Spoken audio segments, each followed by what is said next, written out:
सुप्रभात प्यारे बच्चों, आप सब कैसे हैं? आशा करती हूँ कि अच्छे होंगे। बच्चों, आज हम हिंदी व्याकरण से संज्ञा टॉपिक पढ़ेंगे।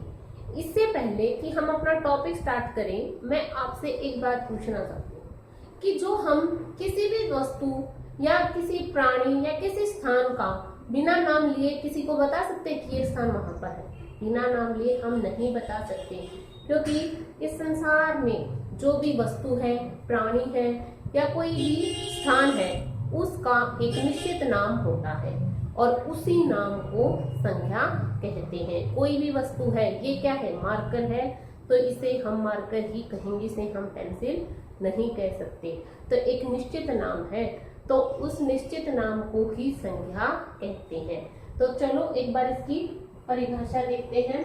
जिन शब्दों से किसी व्यक्ति, वस्तु, स्थान, भाव आदि का बोध होता है उसे संज्ञा कहते हैं। कि जिन शब्दों से किसी भी व्यक्ति का, वस्तु का, स्थान का और भाव का बोध होता है उसे हम संज्ञा कहते हैं। संज्ञा आप पहले भी पढ़ चुके हैं, इतना मुश्किल टॉपिक नहीं है, लेकिन फिर भी मैं आपको एक बार अच्छे से समझा देती हूँ। कि जैसे हमने यहाँ पर लिखा व्यक्ति, वस्तु, स्थान और भाव। व्यक्ति क्या है? किसी का भी नाम, कि जैसे मोहन, गरिमा, नेहा, गांधी, गांधी जी। ठीक है कि देखो, कोई भी व्यक्ति है उसका एक निश्चित नाम होता है।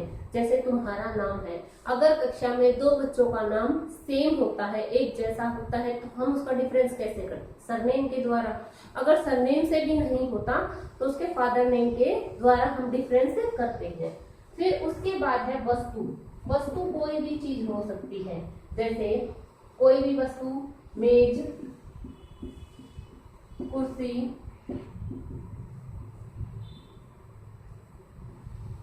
पेंसिल, पेन, कॉपी, किताबें, बैग, ये सभी हमारी वस्तुएं हैं।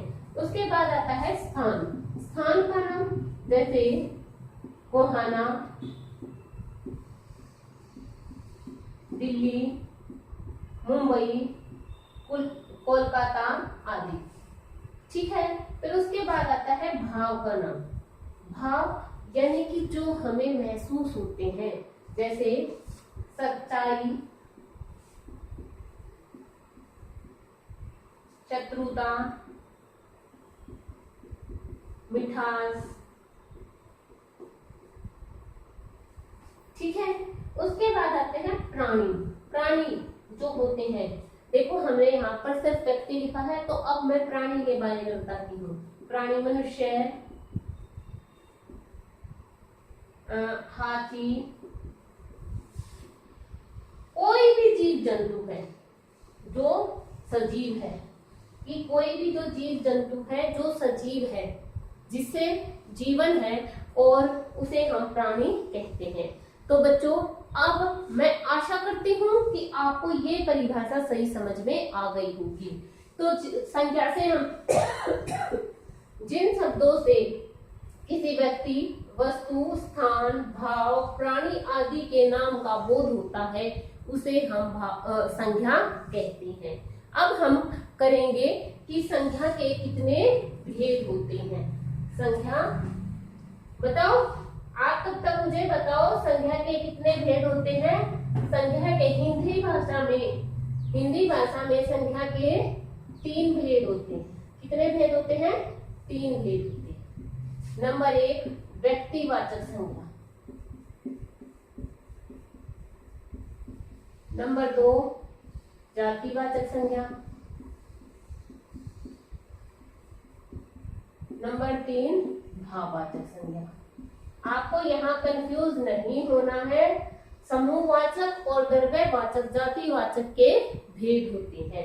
तो व्यक्तिवाचक जो संज्ञा होती है, जातिवाचक और भाववाचक। वाचक का अर्थ होता है बताने वाला। व्यक्तिवाचक व्यक्ति को बताने वाले शब्द, यानी व्यक्तिवाचक में किसी विशेष हम हमें ध्यान रखना है कि किसी विशेष व्यक्ति, वस्तु, स्थान आदि के बारे में बताते हैं। कि जो शब्द क्या करते हैं, किसी व्यक्ति के बारे में, किसी वस्तु के बारे में या किसी स्थान के बारे में हमें विशेष बताते हैं। विशेष यानी कि उसका नाम लेकर बताया जाता है। जैसे मोहन कल दिल्ली जाएगा, तो मोहन कहाँ जाएगा? दिल्ली जाएगा। एक स्थान का नाम बता दिया मोहन, उसका नाम बता दिया। या फिर मैं कल दिल्ली जाऊंगी, तो मैं मेरा नाम है, तो मैंने अपने लिए किया है, तो दिल्ली एक स्थान का, विशेष स्थान का हमने नाम बता दिया है। जैसे हमने स्थान का नाम बताया दिल्ली, और मोहन कल दिल्ली जाएगा, तो ये क्या है? व्यक्तिवाचक संज्ञा। कि जब एक विशेष किसी भी व्यक्ति का क्या है नाम लेकर बताया जाए, किसी स्थान का नाम लेकर बताया जाए, तो उसे व्यक्तिवाचक संज्ञा कहते हैं। नंबर 2 है जातिवाचक संज्ञा। कि इसमें सिर्फ एक नाम नहीं लिया जाता, पूरी जाति का बोध कराया जाता है। पूरी जाति, जैसे बच्चे खेल रहे हैं, बच्चे खेल रहे हैं, तो बच्चे किसी का नाम है यहाँ पर? बच्चे मोहन, सोहन इत्यादि और भी कितने बच्चे हो सकते हैं। ठीक है, तो सारे बच्चे वहां पर खेल रहे हैं। ओके, तो जो क्या करते हैं, मैं पुस्तक पढ़ रहा हूँ, मैं पुस्तक पढ़ रही हूँ। अब यहाँ पर पुस्तक, कौन सी पुस्तक पढ़ रही हूँ? हिंदी की पढ़ रही हूँ, इंग्लिश की पढ़ रही हूँ, कॉमिक्स पढ़ रही हूँ, क्या पढ़ रही हूँ? कोई प्रॉपर यहाँ पर नहीं बताया गया। कि जो क्या करता है, शब्द संपूर्ण जाति का बोध कराता है। कि उसकी जो भी, जैसे पुस्तक है, पुस्तक की संपूर्ण जाति का बोध करा दिया इसने। एक पुस्तक का नाम नहीं लिखा है यहाँ पर, संपूर्ण जाति का बोध करा दिया है। और बच्चे, तो बच्चों को, सभी बच्चों का इसमें बोध करा दिया गया है। नंबर 3 है भाववाचक संज्ञा। जिन शब्दों से किसी की वस्तु का या प्राणी के गुण, दोष, दशा या अवस्था के बारे में पता चलता है, उसे हम भाववाचक संज्ञा कहते हैं। आम में मिठास है, मिठास, वह उससे ईर्ष्या करता है, ईर्ष्या, वह उसके साथ शत्रुता निभा रहा है। ठीक है, वह सच्चाई का पालन करता है, सच्चाई, वह बुढ़ापे के कारण दुखी है, बुढ़ापा। तो ये क्या करते हैं, भाव का बोध कराते हैं। और भाववाचक संज्ञा की मैं आपको एक विशेषता बताना चाहती हूँ कि आप भाववाचक संज्ञा शब्दों की कैसे पहचान करोगे कि आप उनको छू नहीं सकते।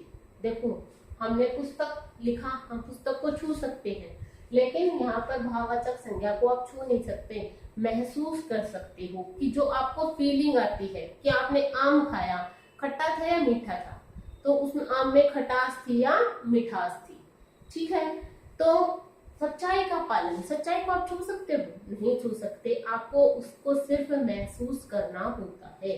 तो बच्चों, संज्ञा के 3 भेद हैं, व्यक्तिवाचक संज्ञा, जातिवाचक संज्ञा और भाववाचक संज्ञा। जब हम किसी विशेष व्यक्ति, वस्तु, स्थान का बोध कराते हैं, उसे व्यक्तिवाचक संज्ञा कहते हैं। और जब हम संपूर्ण जाति का बोध कराते हैं, तो उसे हम जातिवाचक संज्ञा कहते हैं। और जब हम मन के भावों का, ईर्ष्या, द्वेष आदि मन के भावों का बोध कराते हैं, तो उसे भाववाचक संज्ञा कहते हैं। लेकिन बच्चों, जो जातिवाचक संज्ञा है हमारी, उसके भी 2 भेद हैं। नंबर 1 द्रव्यवाचक संज्ञा, द्रव्यवाचक, और नंबर 2 समूहवाचक। क्या है? द्रव्यवाचक और समूहवाचक। अब द्रव्यवाचक और समूहवाचक में क्या अंतर है? इसमें किसी पदार्थों के द्वारा या धातुओं के द्वारा कोई चीज बनती है, कोई भी चीज है। अब ये चीज है, किसी न किसी चीज से बनी है, प्लास्टिक से बनी है। ठीक है, तो द्रव्यवाचक संज्ञा क्या है? जो शब्द क्या है, किसी पदार्थ या धातु के द्वारा बनी हुई वस्तुओं का बोध कराते हैं। लेकिन इसमें जो हमारी खान पान की जो सामग्री है, अब चावल है, चावल कहाँ से आया? धान से आया। धान थी पहले तो वो आपने खेत में लगाई थी, उसको काटा, फिर उसको मिल में लेकर गए, उससे चावल बना। लकड़ी है, लकड़ी से क्या बनती है? कुर्सी बनती है, खिड़की दरवाजे बनती है, मेज बनती है। तो इसमें जैसे लकड़ी, सोना, सोना में से कोई भी धातु है उससे क्या बनते हैं? गहने बनते हैं। लोहा, लोहे से भी क्या बनती है? चीजें बनती हैं। जैसे कोई भी लोहे का सामान है जो जिससे जैसे ग्रिल बना दी कोई, या फिर लोहे से साइकिल बना दिया, तो ये सभी चीजें क्या बनती है? किसी न किसी चीज से जो चीज बनती है उसे द्रव्यवाचक संज्ञा कहते हैं।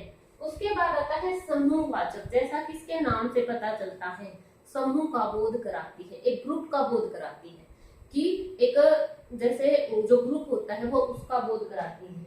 जैसे कक्षा, अब कक्षा में 2 बच्चे बैठे हैं, लेकिन कक्षा जो है 2 बच्चों से बन सकती है? नहीं बन सकती, उसका एक पूरा ग्रुप होता है। परिवार है, परिवार में चाहे 2 सदस्य हो या 4 सदस्य हो तो उसे पूरा ग्रुप ही माना जाता है।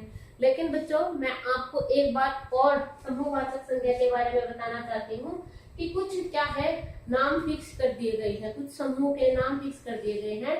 उन्हें क्या कहते हैं? सिर्फ उसी नाम से पुकारा जा सकता है, आप उन्हें बदल नहीं सकते। जैसे क्या है?